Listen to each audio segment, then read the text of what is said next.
مدنی زندگی تقریباً 10 برس کی ہے. 11ویں برس کے ربیع الاول میں رسول اللہ صلی اللہ علیہ وسلم کا وصال ہوا ہے. ربیع الاول کب آ جاتا ہے؟ محرم، سفر، ربیع الاول. تو 10 سال سمجھ لیجئے، باقی 11ویں سال کے 1-2 مہینے. ان 10 سالوں کو آپ 3 حصوں کے اندر تقسیم کر دیں. پہلا زمانہ وہ ہے جو شدید نئی جگہ جا کر جو مشکلات پیش آتی ہیں اس کا دور ہے. اس کو آپ سمجھ لیں یہ پہلے 6 سال ہے. یہ پہلا زمانہ ہے، اس میں مشکلات زیادہ ہیں، اس میں پریشانیاں زیادہ ہیں. دوسرا زمانہ ہے جس کے اندر دعوت اطراف میں خوب گئی ہے اور بات چلی ہے، ابتدائی مشکلات کا بھی خاتمہ ہوا ہے. اور سب سے بڑا واقعہ جو اس دوسرے دور کے اندر ہوا ہے وہ کیا ہے؟ مکہ فتح ہو گیا. مکہ فتح ہو گیا 8 ہجری کے اندر. یہ 2 سال آپ یوں سمجھ لیں فتح مکہ تک کا زمانہ، یعنی پہلے 6 سال کے بعد سے لے کے فتح مکہ تک کا زمانہ. پہلے 6 سال پہلا دور ہو گیا، فتح مکہ تک کا زمانہ یہ 2-2.5 سال دوسرا دور ہو گیا. تیسرا دور ہے یدخلون فی دین اللہ افواجا، اور وہ 8 کے بعد 8، 9، 10، 11 ہجری کو رسول اللہ صلی اللہ علیہ وسلم کا وصال ہوا. اس کے اندر اذا جاء نصر اللہ والفتح، اور ہر طرف سے قبائل قبائل قبائل قبائل. ایسے پھر تو ایسا جیسے یہ نہیں ہوتا تھا جس سے پہلے کام پرچون کا چل رہا ہوتا ہے، پھر تھوک کا شروع ہو جاتا ہے. پہلے بندے پر محنت ہو رہی ہے، پھر ایسے ہوتا ہے کہ آج کیا ہوا جی، آج فلانا قبیلہ مسلمان ہو گیا. کتنے افراد ہیں؟ 10,000 افراد ہیں اس کے. آج فلانا قبیلہ مسلمان ہو گیا، کتنے لوگ ہیں اس کے اندر؟ اس میں 6,000 افراد. پھر یہ منظر اللہ جل شانہ دکھاتے ہیں. اور اسی لیے جب یہ آیت آئی اذا جاء نصر اللہ والفتح وَيَدْخُلُونَ فِي دِينِ اللَّهِ أَفْوَاجًا، تو سیدنا ابوبکر صدیق روئے اس کو سن کر. صحابہ نے کہا کہ اتنی بڑی بشارت، اللہ نے کہا کہ يَدْخُلُونَ فِي دِينِ اللَّهِ أَفْوَاجًا، اور نصر اللہ آ رہی ہے، اللہ کی فتح آ رہی ہے، اللہ کی طرف سے نصر اللہ آ رہی ہے، اور يَدْخُلُونَ فِي دِينِ اللَّهِ أَفْوَاجًا ہو رہا ہے، اور آپ رو رہے ہیں. ان کا میں اس پہ نہیں روتا کہ یہ کام ہو رہے ہیں تو ہو رہے ہیں، لیکن جس کو ان کاموں کے لیے بھیجا گیا تھا اس کا کام پورا ہوا، اس کو اللہ واپس بلا لیں گے. ان کاموں کے لیے رسول اللہ صلی اللہ علیہ وسلم کو بھیجا گیا تھا، اور جب یہ کام اللہ نے کہہ دیا کہ بس ہو رہے ہیں اور ہو گئے، اب ان کو واپس بلا لیا جائے گا کہ ان کا کام پورا ہو گیا. یہ سیدنا ابوبکر صدیق کی فراست تھی. تو یہ 3 ادوار آپ سمجھ لیں. اچھا، اب آپ تھوڑی سی مدینہ منورہ کی سوسائٹی کو بھی سمجھ لیں. پہلی بات یہ ہے کہ مدینہ میں لوگ کون کون تھے جب رسول اللہ صلی اللہ علیہ وسلم وہاں پہنچے ہیں. تو ایک تو یہ مہاجرین تھے جو گئے تھے تھوڑے سے، ایک وہ انصار تھے جو مسلمان ہو گئے. ٹھیک ہے، یہ تو ہو گیا رسول اللہ صلی اللہ علیہ وسلم کے ماننے والوں کا ایک مختصر سا حلقہ. دوسرے مدینہ کے ہی رہائشی جو لوگ مسلمان نہیں ہوئے، انہی انصار کے، اوس خزرج کے لوگ. یہ کون تھے؟ مشرکین مدینہ کہہ لیں ان کو.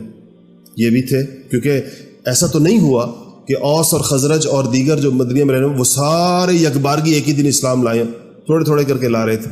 ایک دوسرا طبقہ یہ وہاں پر موجود ہے. اور تیسرا طبقہ تو اب کیا ہو گیا؟ ایک جانثاروں کا طبقہ ہو گیا، ماننے والوں کا. اس میں کون ہے؟ دونوں شامل ہیں، مہاجر بھی ہیں، انصار بھی ہیں. ایک طبقہ ہو گیا مشرکین مدینہ، اور تیسرا طبقہ کون ہے؟ یہود کا. وہاں پر یہود مدینہ کی بہرحال ایک یہ تھے نہیں عرب، یہ عبرانی تھے، بنی اسرائیل کے تھے. یہ اب دنیا کی جنگوں کے نتیجے کے اندر کہیں پر ان کی پھٹ پھینٹ لگی بہت زیادہ، پھر وہاں سے مدینہ آ گئے. مدینہ منورہ آ کر انہوں نے ڈیرے ڈال دیے. پہلے یہ ابتداءً سینکڑوں سال پہلے جب یہ آئے تھے تو یہ عبرانی بولتے تھے اور نام بھی وہی تھے، لیکن مدینہ کی معاشرت چونکہ خالص عربی تھی تو آہستہ آہستہ آہستہ آہستہ آہستہ یہ عرب ہو گئے، عربوں والے انداز ہو گئے. ان کے نام بھی ان کے بدل گئے، نام بھی عربوں والے زیادہ. لیکن چند چیزیں ان میں رہیں. ایک تو یہ کہ یہودی دنیا کا واحد مذہب ہے جن کو اپنا مذہب پھیلانے میں کوئی دلچسپی نہیں ہے. نہ ان کے ہاں دعوت کا نظام ہے، نہ ان کے ہاں یہودیت کو قبول کرنے کا نظام ہے. اس وقت بھی نہیں تھا. اس سے کہ یہ ایک نسلی مذہب ہے. وہ سمجھتے ہیں کہ بنی اسرائیل کا مذہب ہے، تو جو بنی اسرائیل نہیں ہے تو ان کو کوئی ضرورت ہی نہیں اس کے اندر آنے کی، اور اس میں آ بھی جائیں تو نہیں ہو سکتے. یہ ایک ان کے ہاں تصور تھا. اس لیے یہودیوں نے ہمیشہ اپنے افراد کے بڑھانے پر، اس بات کو غور سے سنیے گا اور اس پر اپنا مشاہدہ دیکھیں کہ یہود نے افراد کی تعداد میں اضافے کی بجائے دنیا کے نظام پر حاوی ہونے کی محنت ہمیشہ کی ہے۔ وہ دنیا کی باغیں اپنے ہاتھ میں رکھنا چاہتے ہیں، چاہے وہ چھوٹی سی جماعت ہو۔ اس سے ان کو غرض نہیں ہے کہ ہماری فگر کتنا ہے، کیونکہ یہ تو ان کا جب عقیدہ ہی یہی ہے کہ ہمارے علاوہ کسی نے بخشا نہیں جانا، تو یہودی ہو کر اس کو فائدہ کیا؟ تو جانا تو جہنم میں ہی اگلے نے، تو اس لیے اس پہ محنت ہی کوئی نہیں کرتے۔ کہتے ہیں اس بدبخت نے کہاں جانا ہے؟ جہنم میں، کیونکہ یہ کیا نہیں ہے؟ بنی اسرائیل میں سے نہیں ہے۔ تو جو بنی اسرائیل میں سے نہیں ہے تو اس نے جہنم میں جانا ہے، تو اس پہ محنت کرنے کی ضرورت کیا ہے؟ اس لیے وہ یہ محنت کرتے ہیں، ان کو یہ پتہ ہے کہ ہماری تعداد بڑھے گی نہیں اور ہمیں بڑھانی بھی نہیں ہے، اسی تھوڑی تعداد کے ساتھ دنیا کے نظام کو ہم نے چلانا ہے۔ اس کی پلاننگ وہ اپنے طریقے سے کرتے ہیں، جو آپ کے سامنے سارا کا سارا نظام ہے۔ یہ لوگ جب مدینہ منورہ کے اندر آئے تو اسی ذہنیت کے ساتھ آئے۔ انہوں نے آنے کے بعد دنیا کے اندر 2-3 چیزیں ہوتی ہیں، مطلب دنیا کی ایک بنیادی شرک معیشت ہے، تو یہ جہاں پر بھی جاتے ہیں معیشت کے اوپر ہی قبضہ کرتے ہیں اور اس کے لیے ہر طریقہ استعمال کرتے ہیں۔ یہ سود کی ساری شکلیں انہی کی دریافت ہیں، اس کی پیچیدہ ترین ساری شکلیں۔ مدینہ منورہ یہ آئے، عربوں کی فراخی سے، ان کی مہمان نوازی سے، ان کے سخاوت سے انہوں نے خوب فائدہ اٹھایا۔ فائدہ یہ اٹھایا کہ یہ جو مدینہ والے تھے تو عرب تھے، اور جو عربوں کے اوصاف ہیں سارے میں بدرجہ اتم موجود تھے، تو یہ اپنا پیسہ ان کو سود کے اوپر دیا کرتے تھے۔ اور وہ کیا کر رہے ہیں؟ وہ سود پر پیسے آئے ہیں تو وہ اڑا دیے، لگا دیے، مہمان بلا لیا، سارے قبیلے کی دعوت کر لی، کچھ غلام آزاد کر دیے، کچھ کسی شاعر سے کچھ اشعار کہلوا دیے تو اس کا منہ اشرفیوں سے بھر دیا، اس کو جو ہے پیسے دے دیے۔ اور یہ سارا پیسہ کس سے لیا تھا؟ یہود سے۔ اور کس پر لیا تھا؟ سود پر۔ جواباً یہ ان کے قیمتی باغات، ان کی زمینیں، ان کے مکانات یہ لے لیا کرتے۔ اس طریقے سے تھوڑے ہی عرصے کے اندر یہود ایک مستحکم معاشی قوت بن گئے مدینہ منورہ کی۔ انہی اہل مدینہ سے ہی خرید کر اور سود کے اوپر تھوڑا سا پیسہ دیا۔ جب سود بڑھ گیا اس کا، وہ اتنا بڑھ گیا کہ وہ دینے سے قاصر ہو گیا نقد کے اندر، تو اسے کہا کہ اپنے باغ مجھے دے دو، اپنا یہ فلانی جگہ مجھے دے دو، اپنی فلانی جگہ، وہ لے لیا کرتے تھے۔ تو یہ تھے وہاں پر 3 ان کے مشہور قبیلے ہیں، آپ نے ان کے نام سنے ہوں گے۔ ایک بنو قینقاع، ایک مشہور قبیلہ یہود کا، بنو نذیر دوسرا قبیلہ ہے، اور بنو قریظہ تیسرا قبیلہ۔ یہ 3 قبائل آپ کے علم میں۔ اچھا، یہ ایک اور کام بھی کرتے تھے، اس سے پتہ چلتا ہے یہ اوس اور خزرج کو لڑانے میں سب سے زیادہ یہود کا ہاتھ، اور کیونکہ لڑائی کے اندر پھر پیسے چاہیے ہوتے تھے، لڑائی تو پیسوں کے بغیر ہوتی نہیں، پیسے پھر سود پر دیتے تھے، اور اتنے بدماش تھے اگر یہ سارے ایک طرف ہو جائیں تو ظاہر بات ہے کہ وہی جیت جائے گا، پھر تو آئندہ لڑائی نہیں ہوگی، تو یہ آدھے ایک طرف تھے، آدھے دوسری طرف تھے۔ یعنی یہودی یہ نہیں تھے کہ اگر یہ سارے یہودی اوس کے ساتھ ہو جاتے مثال کے طور پر تو شاید اوس جیت جاتا، لڑائیاں ختم ہو جاتی، تو لڑائی تو انہوں نے ختم کرنی نہیں تھی۔ اور اگر یہ سارے خزرج کی طرف ہو جاتے تو اس کی طرف۔ انہوں نے اس کا حل یہ نکالا تھا کہ یہ جو بنو قینقاع ہیں یہ خزرج کے حلیف تھے، اور یہ جو بنو نذیر اور بنو قریظہ ہیں یہ اوس کے حلیف تھے، تو ان کو بھی دیتے تھے، یہ ان کو بھی دیتے تھے، یعنی پیسے بھی دیتے تھے، ضرورت کی چیزیں پوری کرتے تھے، پھر وہ سود چڑھ جاتا تھا، پھر اس کے بعد اس سے وصول کرتے تھے۔ تو رسول اللہ صلی اللہ علیہ وسلم جب مدینہ پہنچے ہیں تو یہ لوگ بھی تھے۔ آپ کی آمد پر یہود کا جو رد عمل تھا وہ بڑا عجیب تھا۔ اس میں 2 باتیں بس میری یاد رکھیں، 2 واقعات آپ کو بتاؤں۔ ایک ام المؤمنین سیدہ صفیہ رضی اللہ تعالی عنہ، جو آپ کو پتہ ہے کہ ایک یہودی سردار کی بیٹی تھی، وہ کہتی ہیں کہ میرے والد اور میرے چچا یہ دونوں گئے حضور سے ملنے جب وہ نئے آئے۔ میں چھوٹی سی تھی گھر کے اندر، میں بڑی لاڈلی تھی کہتے، اور کہتے ہیں میں جب سارے گھر کے بچے بھی آتے تھے تو مجھے سب سے زیادہ بہت حسین و جمیل تھیں بڑی، تو کہتی ہیں کہ میں چھوٹی سی تھی تو مجھے چچا بھی زیادہ پیار کرتے تھے، والد بھی مجھے زیادہ پیار کرتے تھے بنسبت باقی بچوں کے، تو مجھے دیکھتے ہی یہ لوگ مجھے یعنی جب میں کسی کے سامنے جاتی تھی تو مجھے اٹھا لیا کرتے تھے، چھوٹے بچوں کو لوگ اٹھا لیتے۔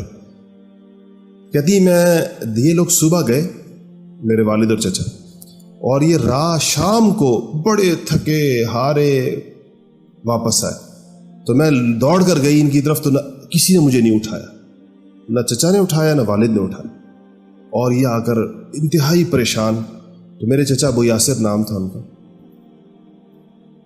تو کہتے ہیں انہوں نے میرے والد سے کہا کہ یہ وہی ہے جس کو ہم دیکھ رہے، وہی ہے؟ کہتے ہیں میرے والد نے کہا کہ خدا کی قسم وہی ہے۔ تو کیا وہی ہے سے کیا مراد ہے کہ ہماری کتابوں میں جو بشارت ہے یہ وہی ہے؟ کہتے ہیں میرے والد نے کہا خدا کی قسم وہی ہے۔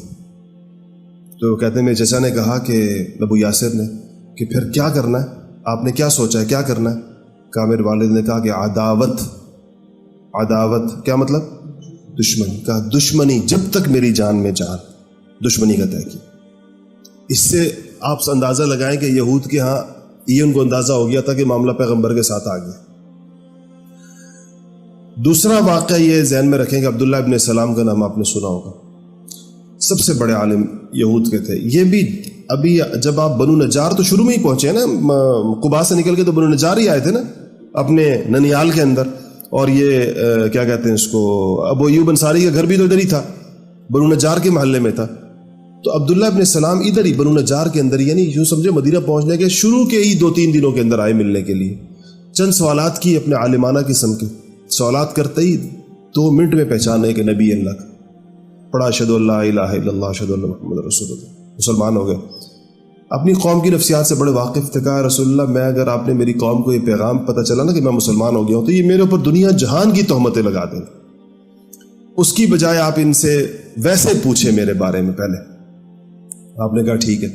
آپ نے بلوایا یہود کو، کہا کہ آ جاؤ بھائی، اور عبداللہ ابن سلام پیچھے گھر میں چھپ کے بیٹھ گئے پچھلے کمرے کے اندر۔ آپ نے یہود سے پوچھا کہ عبداللہ ابن سلام کیسا آدمی ہے؟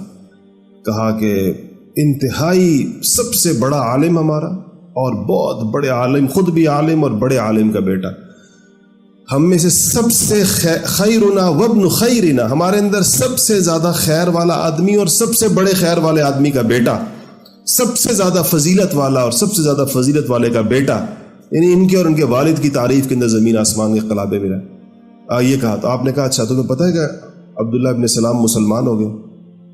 کہتے ہیں تو انہوں نے ایک دم ہکے بکے ہو گئے، کہنے لگے کہ اس سے زیادہ بری بات کوئی اور پھر نہیں ہو سکتی۔ تو اتنے عبداللہ ابن سلام باہر نکلا اور کہا کہ اشہد ان لا الہ الا اللہ اشہد ان محمد رسول اللہ۔ تو یہ لوگ جو سامنے بیٹھے تھے کہتے تھے کہ شرنا وابن شرنا، کہ ہمارے درمیان سب سے شر والا آدمی اور سب سے شر والے آدمی کا بیٹا، اس سے زیادہ شر والا کوئی اور انسان، یعنی اسی مجلس کے اندر ہی رائے بدل لی۔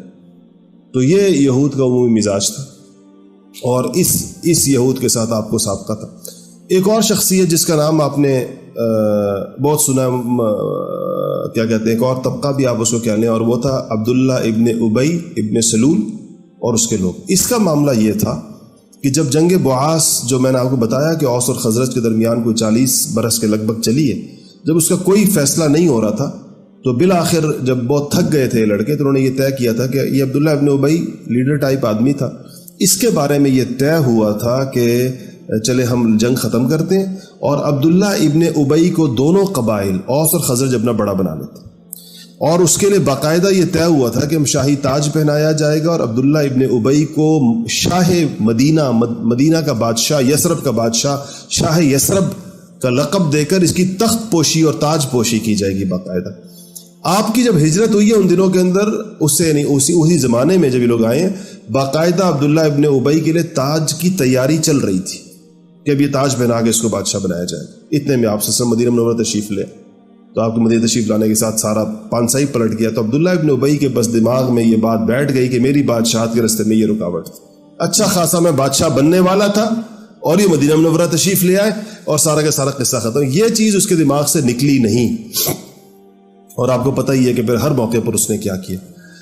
قریش کو جب پتہ چلا یہ ساری چیزوں کا، قریش آرام سے تو بیٹھے نہیں، تو انہوں نے پتہ کیا کس کے ساتھ یہ بات، عبداللہ ابن ابی کو پیغام بھیجا، اس سے کہا کہ تم بڑے ہو، کیونکہ اس کے بڑے ہونے کا اعلان تو ہو گیا تھا، دونوں قبیلوں نے کہہ دیا تھا ہمارا بڑا ہوگا، اوس اور خزرج نے۔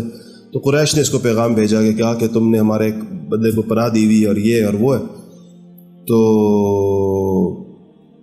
اس نے پھر اپنے باقی مشرکین کو اکٹھا کیا اور ان کو اکٹھا کیا اور کہا کہ بھائی قریش کا پیغام آیا اور انہوں نے بڑے سنگین نتائج کی دھمکی دی ہے، اور یہ صاحب ہمارے آئے ہیں، ہمارے لیے مصیبت لے آئے ہیں، ساری کی ساری جنگیں آئیں گی، اس کے ابھی ہم بعاث سے فارغ ہوئے ہیں اور ابھی ایک لڑائی سے فارغ ہوئے ہیں، اب ہمارے اوپر ایک اور لڑائی آنے والی ہے، تو بس ان کو باہر نکال دیتے ہیں مدینہ سے۔ آپ صلی اللہ علیہ وسلم کو پتہ چل گیا، آپ گئے سیدھے عبداللہ ابن ابی کے پاس، اور آپ نے عبداللہ ابن ابی سے کہا کہ قریش تمہیں جن سنگین نتائج کی دھمکیاں دے رہے ہیں یہ جو تم کرنے جا رہے ہو یہ اس سے بھی زیادہ خطرناک کام ہے. میری وجہ سے اگر مشرکین مکہ سے تمہاری کوئی جنگ آتی ہے اس کے جو عواقب و نتائج ہوں گے، یہ جو تم اپنے لوگوں کو منظم کر رہے ہو یہیں پر ہم سے لڑنے کے لیے، یہ اس سے زیادہ خطرناک بات ہے. اچھا نبی کا رعب بھی ہوتا ہے نا، غیر معمولی رعب ہوتا ہے. حضور کی اس بات کے بعد اس کے لوگ بالکل تتر بتر ہو گئے. ان کا کہ نہیں ہم یہاں پر کچھ نہیں لڑتے.